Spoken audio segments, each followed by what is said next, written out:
Hello everyone, Greg here, and now that we've had access to the iOS 12 betas for over a week, there have been a few new changes that I haven't been super happy with. So the first change I wanted to talk about is the iPad gesture dock. With iOS 12, Apple added the ability to use all of the iPhone X gestures on the iPad. They changed this because the next iPad Pro will supposedly be removing the home button, so it will borrow a lot of the iPhone X's gestures, like swiping up to go home. That is the conflict it brings when trying to access the iPad's dock, which uses the same gesture as swiping to go home. In the iOS 12 beta, I am constantly swiping up to summon the dock, only to have the app close on me, and I'm transitioned to the home screen. Seriously, even the quickest little flick will treat this like you want to go back to the home screen. I am so used to swiping up quickly to summon the dock on the iPad like you could on iOS 11. Now, in order to summon the dock, you need to slowly run your finger up from the bottom of the screen to slide the dock into view.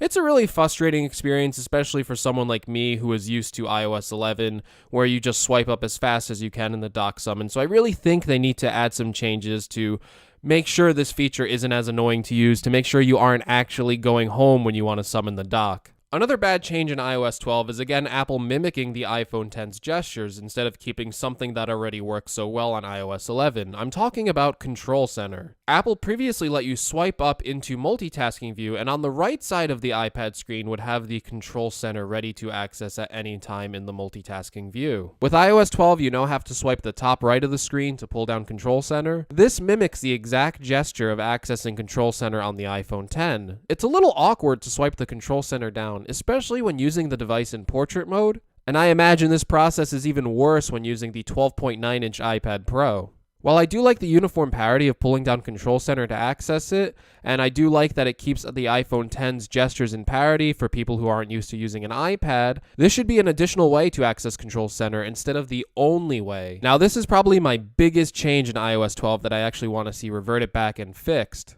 And this is how you access photos while in Apple's messages. In iOS 11, there was a dedicated camera button that would bring up the camera and photo library. It was quick to access either the camera or your photo library. However, in iOS 12, they decided to move the photo library into the Messages app drawer. I cannot tell you how many times a day I press the camera icon only to be greeted by the entire camera app popping up and my photos nowhere to be found. To access the Photos app, you need to press the Messages app button and then hit the Photos app button. It's a much slower process than usual, and it's annoying to have photos have the same status as message apps that you don't use as often. In fact, I find one of the most common things you do in the Messages app is to share photos with people. I find it even more useful to have quicker access to photos than launching the camera app in Photos. So I really hope Apple changes gear here and brings back the old iOS 11 layout for the Photos messages. Okay, this is a small nitpick, but it's something that I have been missing with the recent betas. In iOS 11, when using reachability, there would be a small haptic vibration every time you pull down to access reachability. In iOS 12, the vibration is gone. I really miss the haptic feedback I would get when using this to know that my swipe was accurate when pulling down reachability. And it was just a nice feeling that felt like you were controlling the screen as you pulled down. Hopefully the removal of the vibration wasn't intentional and it will be back in a future OS release. Another change that I'm not a fan of is the changing to accessing contacts in the Messages app. The original way to access this was to press on the profile to see the contact sheet information for the person you are talking with. Also, this added the ability to quickly call someone's phone number. Not only is that quick contact sheet longer to get to in iOS 12, it takes an extra 2 taps to get there on the screen, but the call button defaults to FaceTime audio when it should default to the person's mobile number. Listen, I love FaceTime and I understand that FaceTime audio is actually better quality than a regular phone call, but most people would rather have access to calling someone than starting a FaceTime audio call. To make this feature more inconsistent, there's already a FaceTime button right near the phone button. If people are using FaceTime, they are more likely to start a video chat than initiate a FaceTime audio call.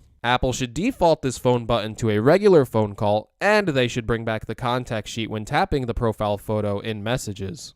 Although those 5 changes did annoy me, I have overall really been enjoying the rest of the changes to iOS 12, but I hope Apple will fix these 5 changes before iOS 12 is released to the public. Thanks again for watching the video, everyone. If you liked the video, make sure you leave a like, subscribe to my channel to see more content, hit the notification bell to stay up to date on all of my content. Let me know what you think of the iOS 12 changes in the comments below, and I will see you in the next video. Take care, everyone.